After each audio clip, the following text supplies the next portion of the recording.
Neste momento, nós iremos ouvir uma canção especial.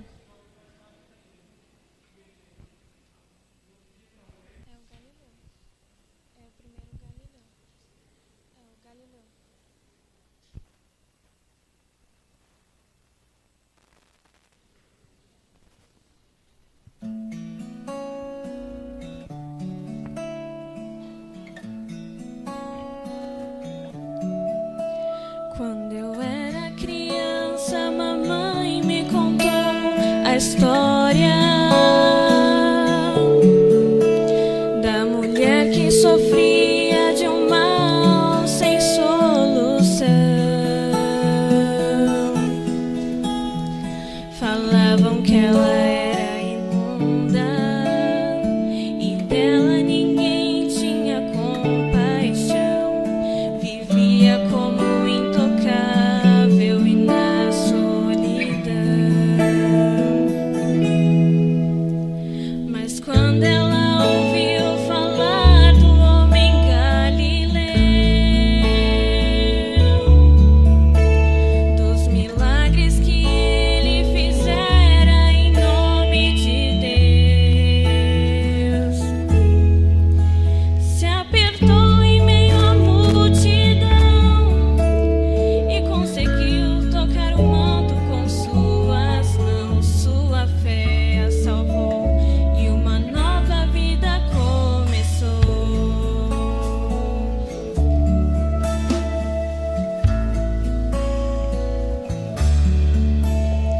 Às vezes eu olho pra dentro de mim e percebo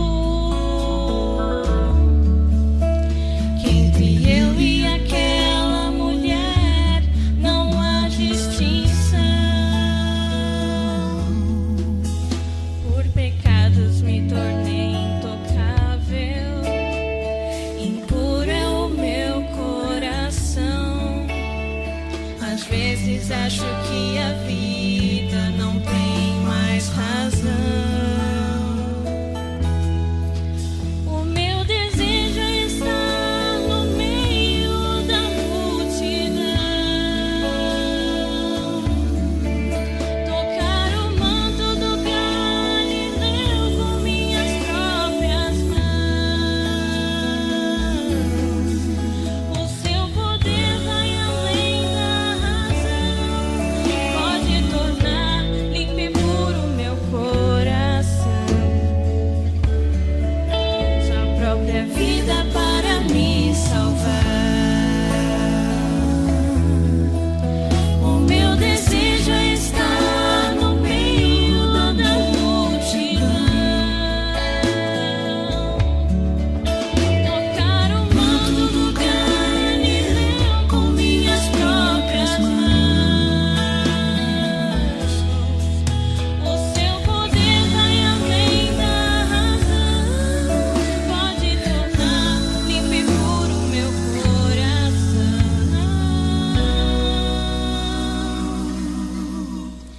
Foi capaz de doar a própria vida para me salvar. Foi capaz de doar a própria vida para me salvar.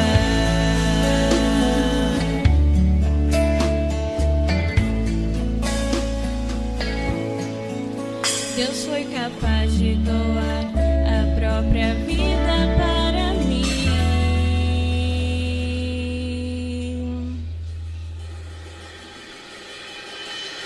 salvar.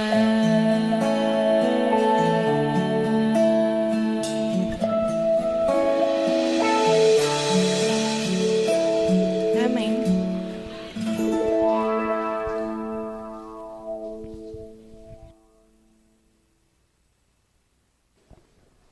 Bom dia. Seja bem-vindo em nome de Jesus. Irmão, amanhã nós estamos aqui nesse lugar santo e sagrado. Está acontecendo o segundo casamento do ano. Okay? Vocês entenderam o recado, entenderam? E eu vou chamar a pessoa que estará casando. Vem cá, filho, vem cá você, vem aqui. Isso, a igreja precisa saber. Olha ele aqui, olha o jovem aqui. Ó. Vem até aqui, meu irmão. É uma alegria, o céu se alegra. Quantos de vocês conhecem esse jovem aqui bonito? É aqui, ó. Não é porque está ficando careca, é porque todo careca é bonito. É isso mesmo. Não é verdade? Ele confirmou. É difícil um careca se achar feio, né? Gente, amanhã vocês estão convidados a participar desse momento bem especial, tá? Para quem não conhece, ele é um rosto parecido com alguém. De quem? O que vocês acham? César Porto. Quem é César Porto? Muito bem. Vamos dar uma cena de boas-vindas. Irmão, tá vendo esses rostos bonitos que estão aqui? Agora amanhã vai estar lá registrado no céu e aqui também. Amém. Ok? Seja bem-vindo e amanhã às 19 horas, ok? Irmão, nesse momento eu convido a irmã Paula. Por favor, Paula. Paula é a primeira vez que está aqui nessa igreja, Paulo Soares. Paula. Ela é do distrito lá de Três Marias, que fica no Burgo Paulista. Ela é diretora lá da igreja. E tem uma pessoa que ela não conhece, que também você não conhece. O pastor Marcos Lemes. Conheço muito bem. Conhece? É uma brincadeira. Esse pessoal, tá vendo esse rosto que está aqui? Todo mundo chorou na despedida.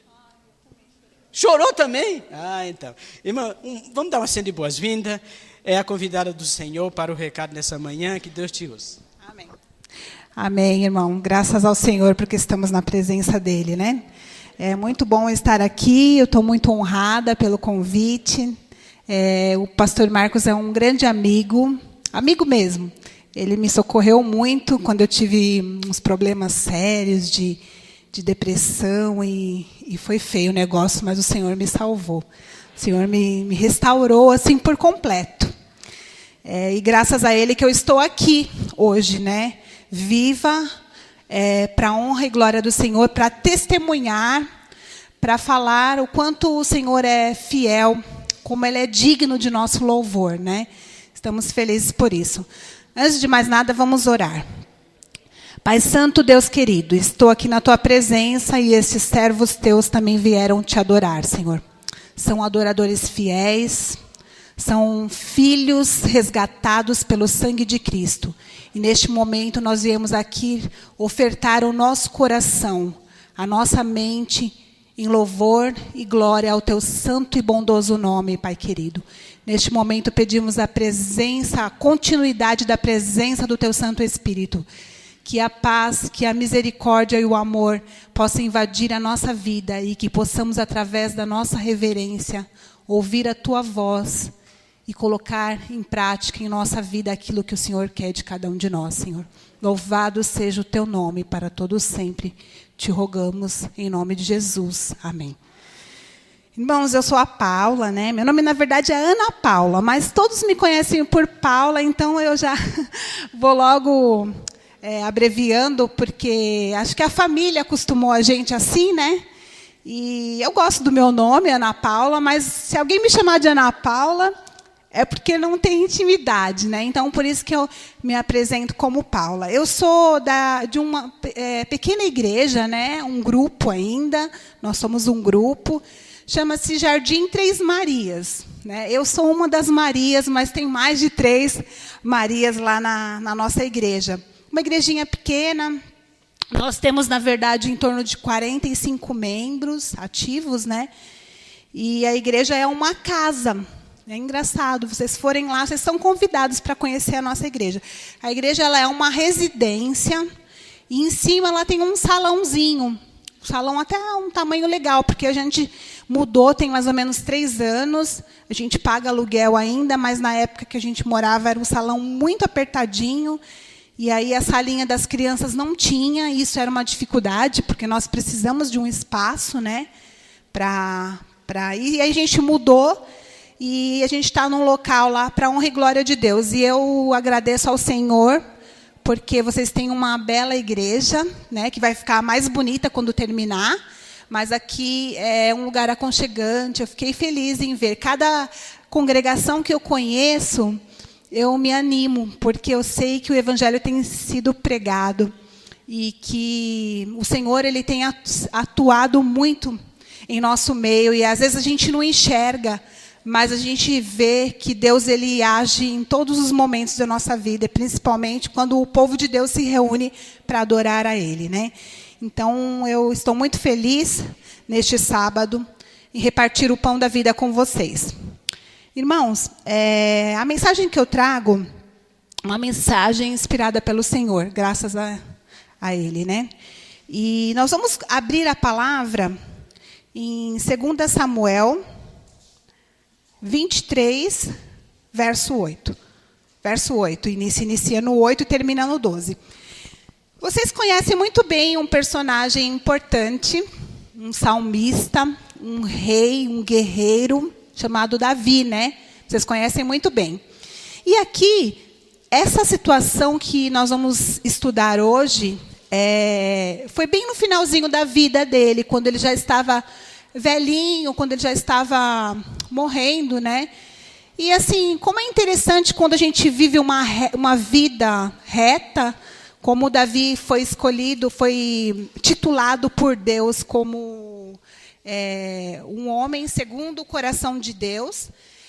Nós percebemos que Davi, no final da vida, ele teve ali como se fosse um apanhado, né? Ele fez um apanhado, uma biografia dele mesmo, uma autobiografia dele mesmo, e falando, manifestando ali. Se você começa no verso 23, você começa a perceber assim, que lindo, como é bom a gente ouvir palavras maravilhosas da boca de Davi, dizendo que ele e tudo que ele venceu na vida, todas as guerras, as batalhas que ele venceu, ele atribui totalmente a Deus, né? E nós devemos pensar isso, que tudo que nós vencemos na vida, todas as batalhas que nós vencermos, o Senhor, Ele é o dono e o autor de todas as coisas. É Ele que nos fortalece.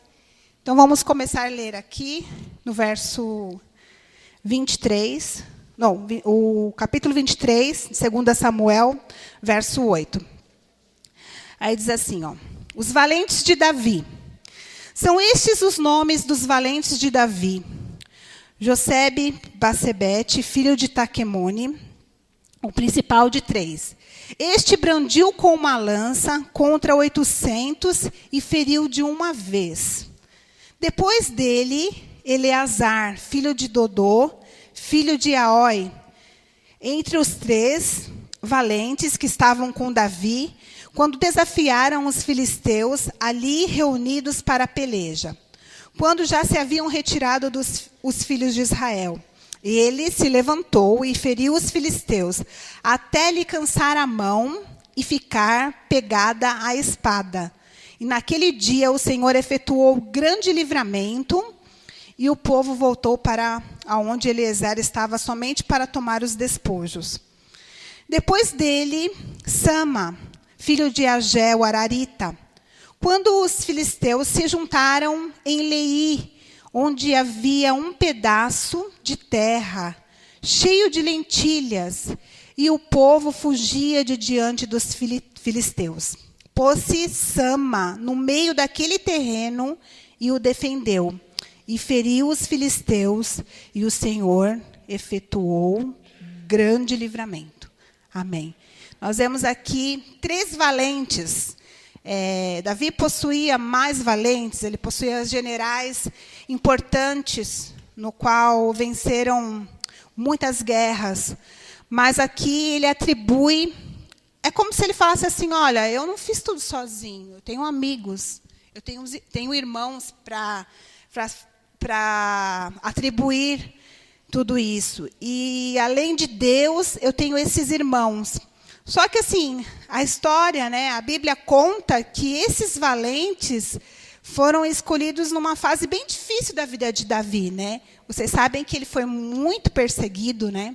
Ele foi muito perseguido. Saul perseguiu, ele fugiu. Muitas vezes ele ficou escondido numa caverna, lá na caverna de Adulão. E ele procurava pessoas para se aliar a ele e ele não encontrava.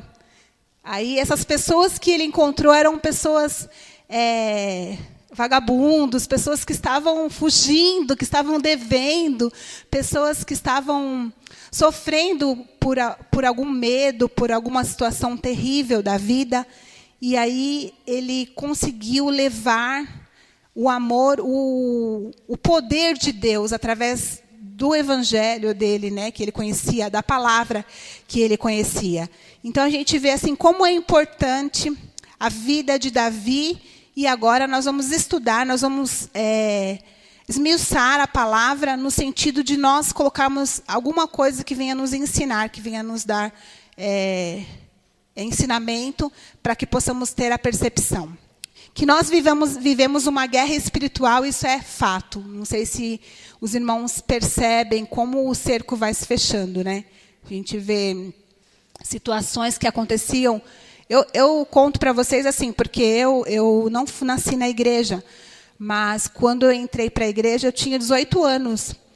E assim, foi uma fase muito difícil da minha vida, porque a minha mãe ela foi embora, morar para o interior, num lugar onde eu não tinha condição de morar, porque era meio do mato mesmo, roça, e eu morava já aqui em São Paulo, tive 5 irmãos mais velhos que eu. E aí ela tomou a decisão de ir embora com meu padrasto, se casou, né, porque ela era viúva há muitos anos. E quando eu entrei para a igreja foi numa fase assim de adolescência, mas assim eu sempre fui uma pessoa muito tranquila. Quando eu entrei para a igreja, eu entrei por amor ao Senhor, mas com o tempo houve alguns problemas na minha vida, em questão do meu matrimônio, de coisas que aconteceram. E aí eu fui me afastando, fiquei mais ou menos uns 5 anos fora do caminho. E esse tempo fez com que algumas coisas acontecessem na minha vida, principalmente na questão da minha filha, né? Porque eu tenho uma filha, ela tem 20 anos, mas assim eu não pude criá-la no momento em que ela mais precisava estar na igreja, eu estava fora. E agora eu estou pagando um preço bem terrível por isso, porque a gente se afasta e depois, só que Deus ele restaura, mas assim as consequências ficam. E a maior consequência que eu pago hoje é não ter a minha filha nos caminhos do Senhor, apesar que eu creio e eu sei que ela vai vir no momento certo, né? Eu oro por isso e a vitória o Senhor já colocou na minha vida. Eu confio nisso, que ela vai vir no momento certo, ela virá. Ela sabe de toda a verdade, já estudamos a Bíblia, e ela sabe, ela fala que ela sabe que a Igreja Adventista possui a verdade, que a Igreja Adventista, tanto que agora às vezes ela visita a igreja do sogro, né, que ele é da Igreja Renascer, e às vezes eles vão lá, mas ela sabe muito bem o caminho, então o Senhor vai trabalhar. Né? Eu acho que é o testemunho da gente que vai falando, e a oração, e o momento certo ela virá. Mas, irmãos, o que eu quero dizer é assim, que a guerra que nós vivemos, nós temos que estar cientes dessa guerra que nós vivemos. Às vezes, o que acontece com a igreja? Nós vemos assim pessoas que não têm um posicionamento com respeito a essa guerra espiritual. Nós sabemos que o inimigo, por saber e conhecer essa palavra de capa a capa, ele sabe que lhe resta pouco tempo, não é mesmo? Então, ele vai trabalhar de diversas formas, principalmente nas famílias, né? Ele vai trabalhar na igreja, vai desanimar pessoas, vai criar situações corriqueiras da vida para que isso vá somando e pesando e as pessoas não tomem um posicionamento. Né? E nós vemos aqui na história, principalmente desses 3 aqui, nós vemos que os guerreiros, eles sabiam por quem eles lutavam. Eles sabiam que, principalmente Sama, se a gente ler aqui no verso 11, não, no verso 11, Sama, ele era um homem que ele estava com o povo de Israel. Naquela época, eles estavam em período de guerra, e eles plantaram um terreno, uma plantação de lentilhas. Né? Aqui fala que eles estavam já na época de colheita. O que o povo de Israel sofria nessa época?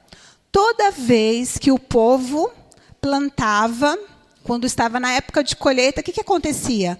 Os filisteus vinham e roubavam tudo aquilo que o povo tinha, não é isso?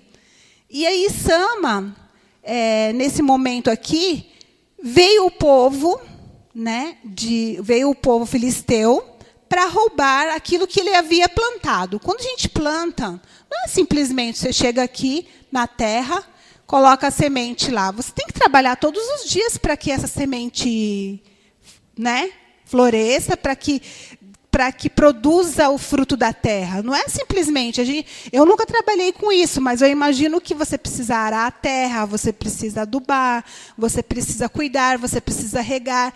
É trabalhoso, é muito trabalhoso você fazer uma plantação. Seja do que for, milho. A gente vê as pessoas...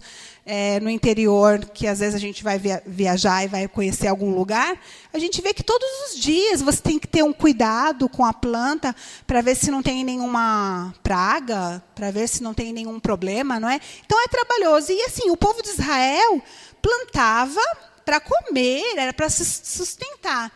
E aí vinham os filisteus e roubavam, saqueavam tudo, só vinham colher. E o povo correu, porque era muito... Os filisteus eles possuíam armas, né? Eles eram artesãos, eles construíam lanças de bronze, coisa que o povo de Israel não era especializado nisso. Eles guerreavam, eles tinham Davi para ser o seu comandante, para ser o seu rei, mas eles não tinham essa habilidade que o povo filisteu tinha. Mas só que Sama, eu acho incrível isso, irmão. Vocês acham que ele era meio maluco? O que vocês acham? Por quê? O que é uma plantação de lentilha? Tudo bem, é o alimento, é importante, mas não é algo assim tão valioso financeiramente, né? Para que se corra o risco da sua vida. E o povo correu, né? Aqui no verso 12... Diz assim, 11, né? O verso 12. Pôs-se Sama no meio daquele terreno e o defendeu, e feriu os filisteus, e o Senhor efetuou grande livramento. Então, assim, o povo correu e ele ficou sozinho. Sozinho não, ele estava com o Senhor, né? Porque quem que deu o livramento para eles? Foi Deus que estava lá, né? Então, ele tinha essa certeza. Agora, vamos colocar isso mais ou menos para a nossa vida, né? O inimigo, ele veio para matar, roubar e destruir, não é isso? Ele está aqui nesse mundo, ele tem um único intuito. Porque ele já sabe que ele está perdido. Ele estava lá na criação, ele estava no céu quando houve a rebelião. E ele declarou guerra. Ele declarou guerra para um Criador do universo. Ele decretou guerra para Jesus. Só que na cruz ele sabe que ele já está vencido. E agora, qual é o papel dele perante a sociedade, perante nós, igreja? É destruir, de alguma forma. Ele sabe o meu ponto fraco, ele sabe o seu. E ele vai trabalhar com as suas hostes, né, para nos destruir. O que nós temos que ter percepção? Nós temos que ter percepção que nós estamos numa guerra, que não é um clube, né? Porque as pessoas entram e saem da igreja justamente porque não tem essa percepção, não tem essa visão espiritual de saber que nós estamos em guerra. É fácil entrar numa guerra? Não, ninguém gosta de guerra. Ninguém gosta porque assim, a guerra ela produz o quê? Morte, dor, tristeza. É duro, é duro. Ser cristão é saber que você está propício a sentir ferimentos. Você vai para uma guerra, um soldado, quando ele aqui no Brasil, graças a Deus, não tem guerra, né? Já teve algumas guerras, mas assim, graças a Deus não. Mas uma pessoa, um jovem, quando ele é convocado para a guerra, ele vai por amor a quê? A pátria, não é isso? E nós temos uma pátria também. que é a pátria celestial. Então, quando nós ingressamos à vida espiritual, quando nós nos batizamos, nós devemos ter uma coisa em mente: estamos entrando em uma guerra. Como eu vou me pôr perante essa guerra? Aqui fala que o povo de Israel correu. Isso é natural do ser humano, sentir medo. O medo, ele não é negativo. Teve uma vez que eu li um verso que é lá em Apocalipse 21:8. Se vocês quiserem ler, leia aí, porque é um verso forte. Quando eu li esse verso, eu falei: Senhor, será que eu não vou ser salva? Porque penso numa pessoa medrosa. Eu tenho medo de algumas coisas. Por exemplo, eu tinha um medo terrível de barata. Gente, mas não era um medinho, porque ninguém gosta de barata, né?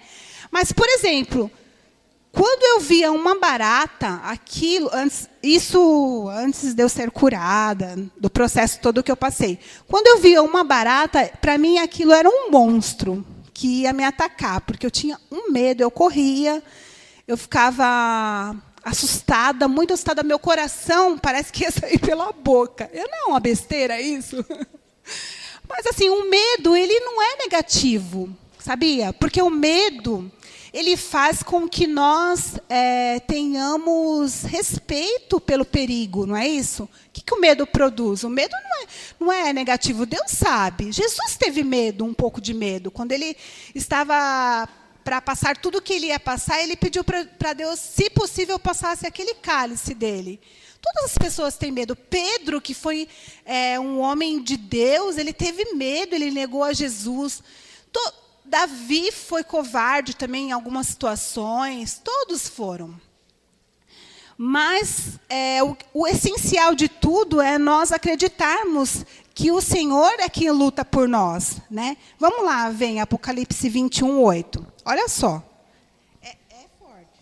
Espera aí. Verso 21:8.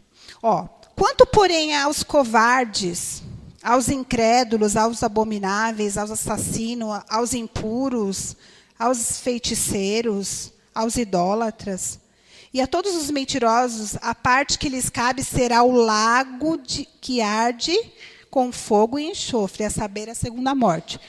Aí, assim, há muito tempo, quando eu li esse verso, eu falei assim: será que eu sou covarde? Será que eu tenho pregado o evangelho como deve? Né?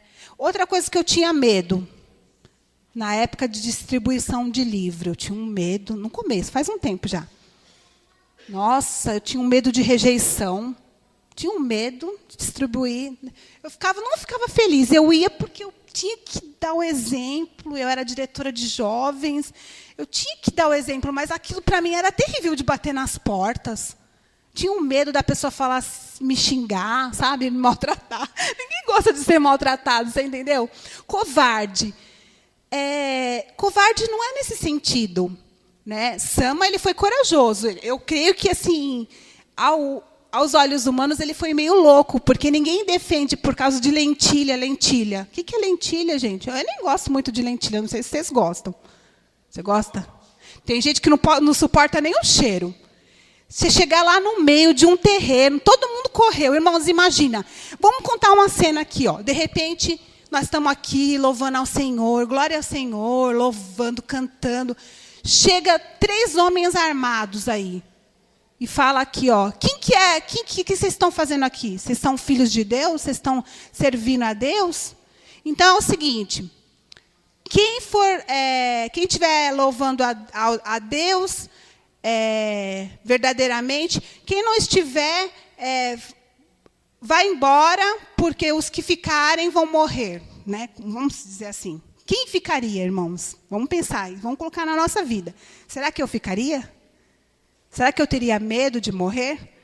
Né? Porque a palavra diz que se nós perdemos a nossa vida por conta do evangelho, nós ganharemos vida eterna. Então, assim, é algo para se pensar, né? É algo para se pensar. E hoje, a moda, todas as situações que nós temos enfrentado, com questão de tempo, o inimigo ele tem trabalhado muito nessas coisas na igreja. É moda, situações de muita vício de internet. Temos que tomar muito cuidado com isso, irmãos. Coisas que nós estamos deixando de adorar a Deus, colocando em primeiro lugar em nossa vida. Eu não sei aqui, né? Eu até tenho pregado em algumas igrejas de domingo, porque eu nunca prego de sábado. Eu não sou uma pregadora assim, pregadora para sair pregando de sábado. Eu estou com um pouquinho de medo aqui, eu estou nervosa, né? Mas assim, quando eu vou de domingo, as igrejas maiores do que essa, às vezes tem 10 pessoas, e isso me assusta, né? Porque eu falo, a minha também é vazia. Vai assim, só aqueles irmãos mesmo, sempre os mesmos. Às vezes a gente conta no dedo os irmãos que estão de domingo. E no domingo alguém trabalha? É difícil, né? No horário das... não sei se aqui o culto é às 19 horas, eu acho que ninguém está trabalhando. E aí eu comecei a pensar sobre isso, irmão. Será que o inimigo, será que ele vai nos atacar assim como ele atacava o povo de Israel? Não, ele não vai entrar. Agora, por esses tempos, nós temos uma liberdade religiosa correndo, nós temos a Igreja Adventista trabalhando em favor da liberdade religiosa, nós temos um departamento trabalhando com isso. Sabe, não vai vir um exército aqui, não vai vir, de repente, uns guardas aqui, tocar-nos aqui, mandar a gente embora, não vai ter essa situação. Mas o que ele tem criado? Ele é sutil. Né? Ele é surdino, né? Ele trabalha de uma maneira escondidinha, ele vai pelas beiradas, né? Primeiro, ele já colocou na mente do adventista que domingo não é importante. Eu creio que ele já colocou isso na nossa mente, não é, irmão Edivaldo? Eu não sei aqui, mas ele já pensou assim, o culto de domingo não é tão importante, o importante é sábado. Nós estamos lá no sábado, no outro dia... Não, domingo tem que ser culto de evangelismo, né? Tem igrejas que já está passando o vídeo, não tem mais sermão, não tem mais contato aqui, ó. Não tem mais isso, tem igrejas grandes que já estão passando vídeo, porque a pessoa fica sem graça de convidar um pregador às vezes de longe, uma pessoa, não existe isso. Nós não podemos confundir as coisas, né? E eu queria contar uma historinha para vocês para dar uma ilustração a respeito disso, da importância de nós estarmos na igreja. E essa historinha é a seguinte, conta uma história que, numa cidadezinha turística, pequena, foi um casal para visitar essa cidade, para passar lá um feriado. E aí eles chegaram lá, visitaram os pontos turísticos. Esse casal viu uma igreja muito bonitinha, assim como essa, uma igreja bem acabada, no alto da montanha. E eles foram até lá. A igreja estava aberta, eles entraram. Só que eles perceberam uma coisa estranha, irmãos. Lá na igreja não tinha luzes, não tinha interruptor, não tinha. E aí eles perguntaram ali para o pessoal, né? Por que não tem luz, né, na igreja? Como pode? Não tem culto à noite? Aqui vocês têm os vitrais bonitos, a igreja ela é toda revestida, tem bancos confortáveis, tem um altar, um púlpito bonito. Por que não tem luz aqui? E aí o rapaz, dono da hotelaria onde eles estavam, falou, olha, eu vou te fazer uma coisa, eu vou matar a sua curiosidade. Hoje vai ter culto, hoje à noite. Aí você vai ver o porquê que não tem. Porque é o seguinte, a pessoa que construiu essa igreja, ela doou. Era um senhor, ele juntou a economia dele e doou para a igreja. Ele falou, olha, eu vou fazer a igreja, mas com uma condição. Não vai ter energia na igreja, não vai ter luzes. Imagina você ir para um culto sem luz. Que graça tem? Como que se fala? No microfone não dá para falar, né? Mas assim, como que se vive num culto sem energia? Um dia acabou a energia lá na minha igreja, nós tivemos que acender um monte de vela lá, parecia uma procissão lá dentro da igreja. E aí eu fiquei imaginando, né, irmãos?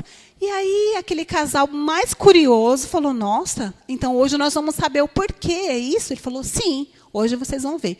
E aí, quando foi à noite, eles foram até o pé da montanha, e começou a chegar os fiéis, todos com um candelabrozinho, com uma lanterna, todos eles possuíam um candelabro, alguma coisa para acender. Como fala?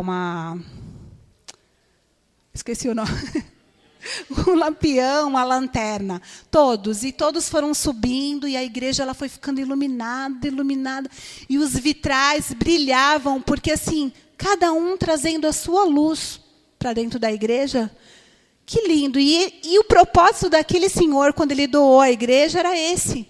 É que as pessoas não se sentissem importantes a tal fato de imaginar que cada presença era primordial, porque se um falta, a luz diminui.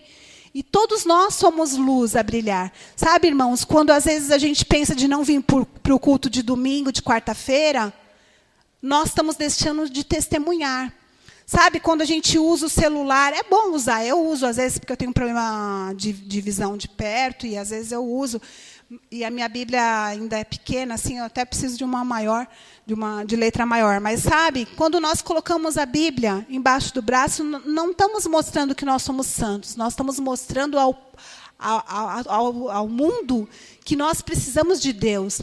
E isso testemunha de nós. Então, nós devemos vir aos cultos, não só de sábado. Sábado é essencial, né? Porque é um dia santo, separado para isso. Nada mais nos impede de vir ao culto.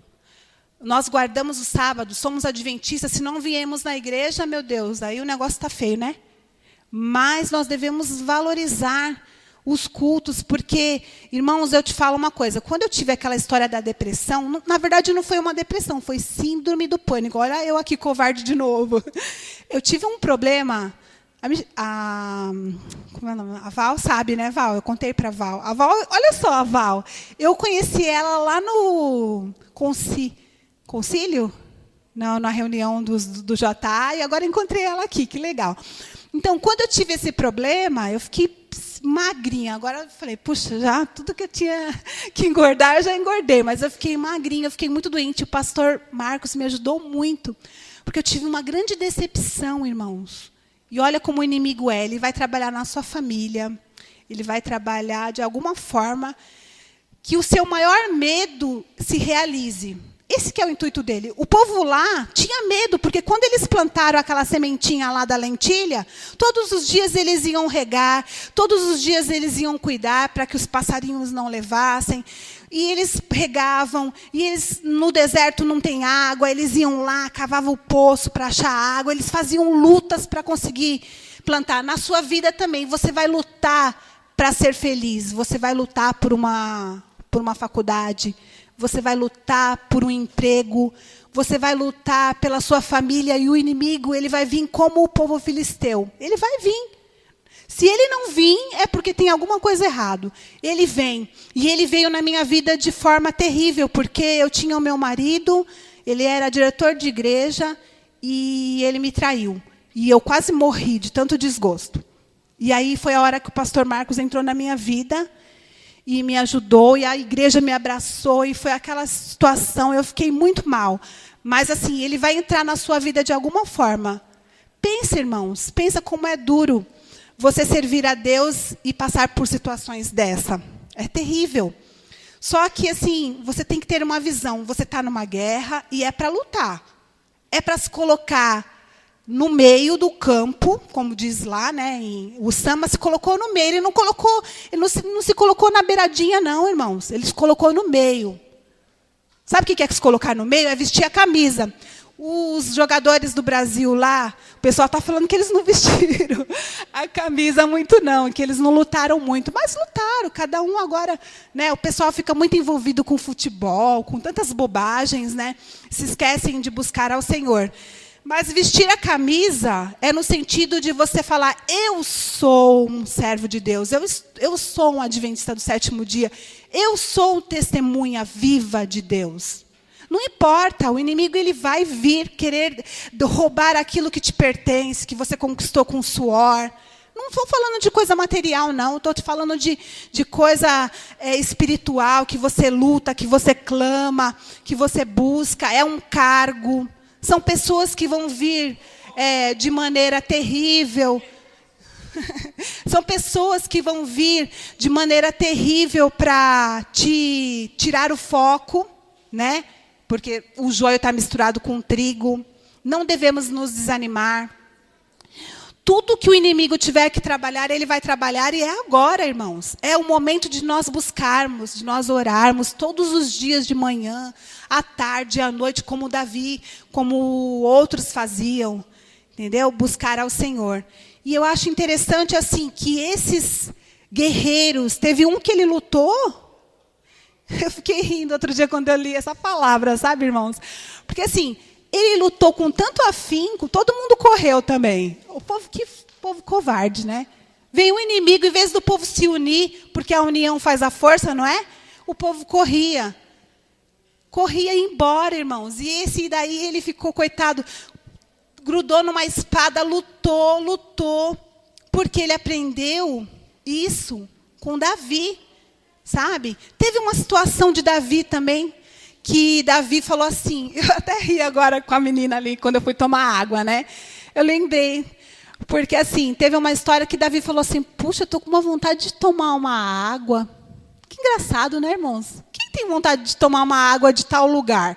Aí eu fiquei imaginando, com certeza Davi estava tomando... Eu fui outro dia na Bahia e eu tomei uma água que eu falei, gente, eu não vou tomar essa água, não.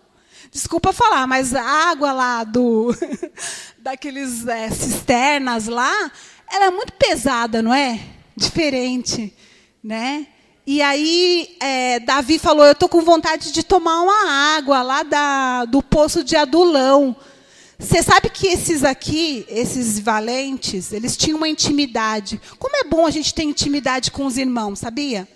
Hoje em dia se prega que você tem que ir para a igreja, sair, vai para a igreja, sai, não se relaciona, não tem relacionamento. Por que Deus deixou a igreja? Por que será, irmãos? O que vocês acham? Deus deixou a igreja para que nós fôssemos fortalecer uns aos outros. Nós precisamos louvar ao Senhor junto, mas nós precisamos ajudar uns aos outros. Tem quantas situações que a gente passa que as pessoas são nosso esteio. Jesus usa as pessoas para ser a nossa mão, para a nossa força, não é mesmo? Nós precisamos nos relacionar mais, a igreja precisa se fortalecer. Eu estou falando isso porque, como eu fiquei uns anos fora da igreja, quando eu voltei, eu dei uma estranhada nessa situação. Porque o inimigo, eu falei, nossa, como o diabo ele é sujo, né? Tinha tanta união, né? Tinha mais união, e agora a gente vê as pessoas mais individuais, mais individualistas, né? As pessoas não se... Os departamentos são individuais, cada um faz o seu, mas assim, não, graças a Deus que aqui eu vi que não tem isso. Mas no mundo, irmãos, na igreja lá fora, na minha, eu estou falando isso por mim, né? A gente vê esse problema que o inimigo vem colocando, e nós temos que ser ligeiros, nós temos que orar, buscar a Deus e saber que o propósito de Deus... E assim, voltando ao assunto, Davi falou que estava com vontade de tomar uma água. E ele só comentou, ele não falou, ele não foi ignorante ao ponto de fazer com que aqueles homens sofressem algum problema. Vamos ler aqui, espera aí.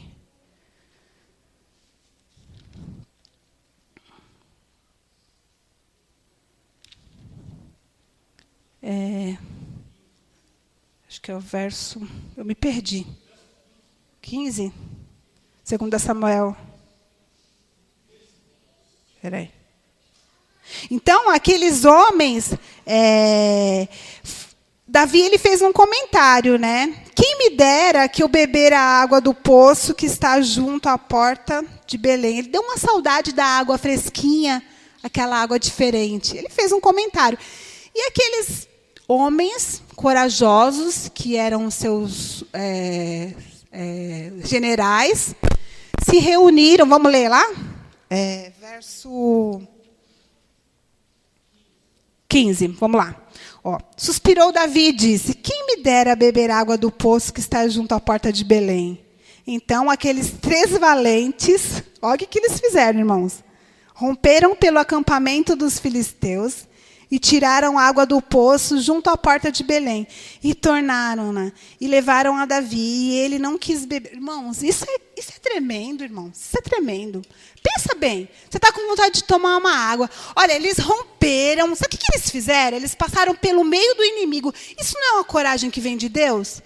Pensa que alguém é besta? Eles tinham bazuca, eles tinham metralhadora R15, não sei das quantas, que os bandidos lá do Rio de Janeiro têm. Eles não tinham. E eles entraram no meio do arraial dos filisteus para passar e pegar a água e trazer para Davi. Isso é consideração.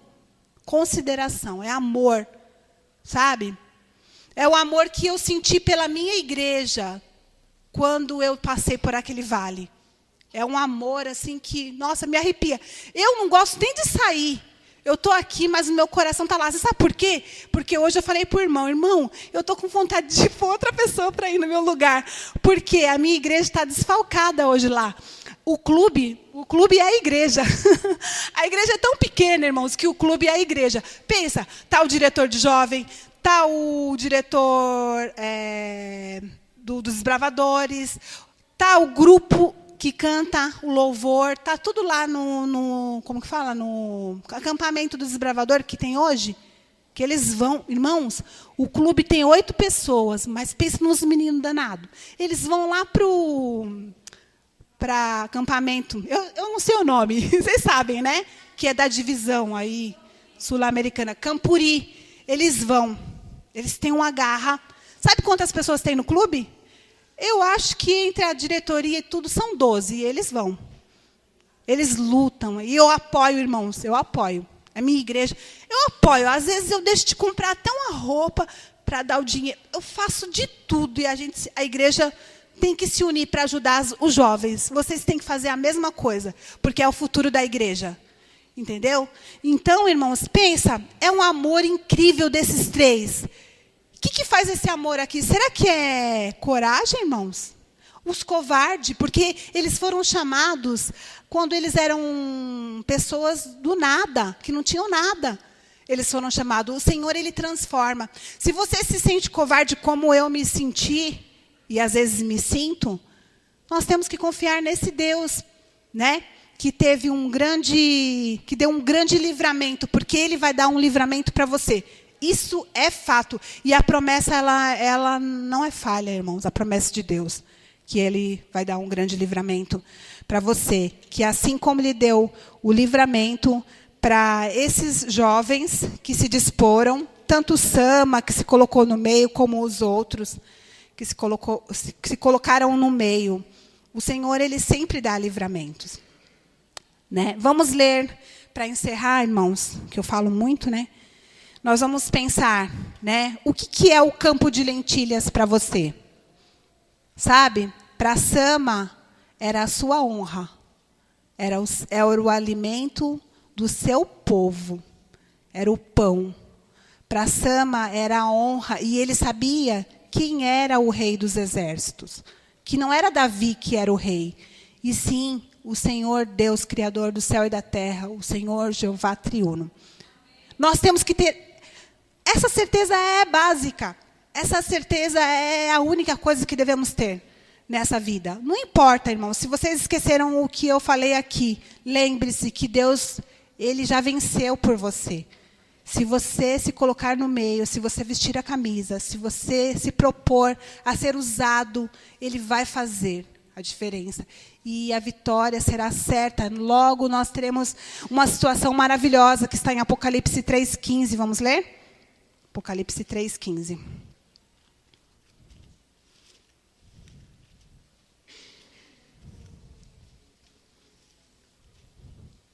Amém? Vamos ler todos juntos, que é para dar um impacto. 3,15. 3,5, irmãos, perdão. Olha como eu sou atrapalhada. 3,5. Vamos ler? O vencedor será, assim, vestido de vestiduras brancas, de modo nenhum apagarei o seu nome do livro da vida. Pelo contrário, confessarei o seu nome diante do meu Pai e diante dos anjos. Isso é profundo, né, irmãos? Que doce esperança que nós temos, sabe? Por mais que nós tenhamos pecados, por mais que nós tenhamos errado até aqui, hoje é o momento certo para tomar uma decisão, para vestir a camisa, para se colocar no meio, para dizer, eu estou servindo a Deus e eu sei o que vai acontecer. Eu sei que Jesus vai confessar, vai falar, olha, esse é o meu filho e eu jamais vou apagar o nome dele do livro da vida e ele vai viver eternamente. E ele vai vestir uma vestidura branca, simbolizando a justiça de Cristo. Irmãos, eu rogo por essa igreja que eu conheço agora e que eu já tenho um amor, para que um dia, irmão, se nós não nos vermos ainda nesse mundo, nós possamos nos encontrar na eternidade. Né, irmão Edivaldo? Fiquei muito feliz de te conhecer, irmão. Que Deus te abençoe essa igreja. Nos coloque aos pés do Senhor a cada dia, para a honra e glória do Senhor. Amém. Vamos cantar agora o hino Fé é a Vitória.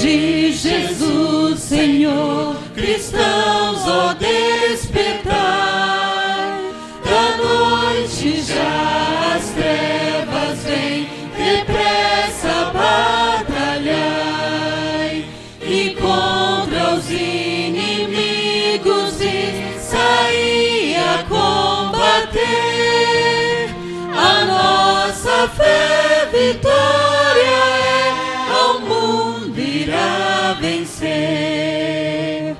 Fé, vitória, sim, fé sempre tem poder. Fé, vitória, ao mundo irá vencer.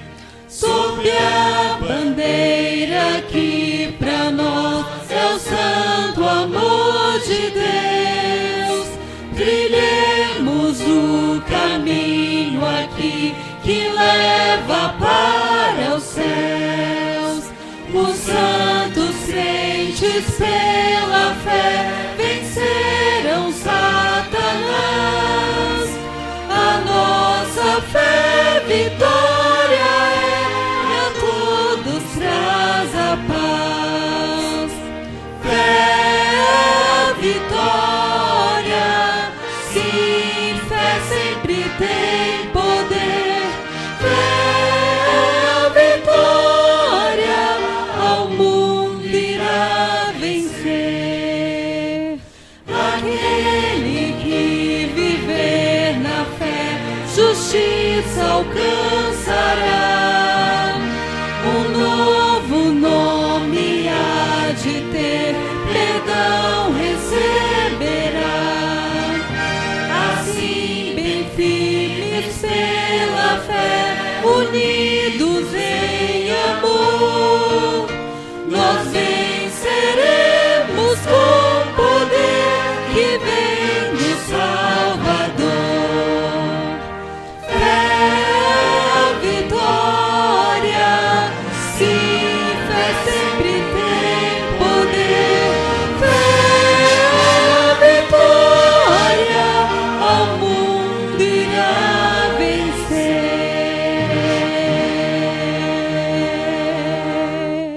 Amém. Vamos orar. Pai Santo, Deus bendito, te louvamos mais uma vez, Senhor, porque a Tua palavra é maravilhosa, Senhor. Nos ensina a confiar ao Senhor e a ver que em meio a uma guerra terrível que vivemos, Senhor, coisa essa que muitas vezes não enxergamos, mas hoje nós podemos perceber que o Senhor trabalha de maneira fantástica, Senhor. O Senhor toca no profundo coração dos teus filhos, Senhor. Mas, infelizmente, o nosso inimigo, ele é sutil, ele é ardio e ele vem para destruir a nossa vida, Senhor. Porém, há uma chance quando nós confiamos no Deus maravilhoso que o Senhor é. Ajuda-nos, Senhor, por favor, Pai querido. Tenha misericórdia do teu povo, Senhor. Ajuda-nos a entender, a compreender que devemos buscar a tua face em todo momento, que devemos te adorar, que devemos te glorificar enquanto há tempo, Senhor, porque em breve o Senhor apontará nas nuvens celestiais, Senhor, e irá nos retirar desse mundo terrível, Senhor. Por favor, ajuda-nos a tomar uma posição verdadeira dentro da tua casa, dentro deste mundo cruel, Senhor, para que possamos honrar o teu nome e pregar o evangelho, Senhor. Abençoe a igreja do Jardim dos Ipês, Senhor, que ela cresça espiritualmente, que ela possa vencer todas as batalhas que o inimigo colocar em suas vidas, Senhor, para que naquele grande dia, Senhor, todos possamos dizer: eis o Deus em quem aguardávamos, Pai. Muito obrigado. Agora nos leve em paz e em segurança aos nossos lares, Senhor. E traga-nos de volta para as programações que se seguem, Senhor, para a tua honra, para a tua glória. Te pedimos que nos perdoe e nos abençoe em nome de Jesus. Amém, amém, Senhor. Louvado seja o Senhor. Amém.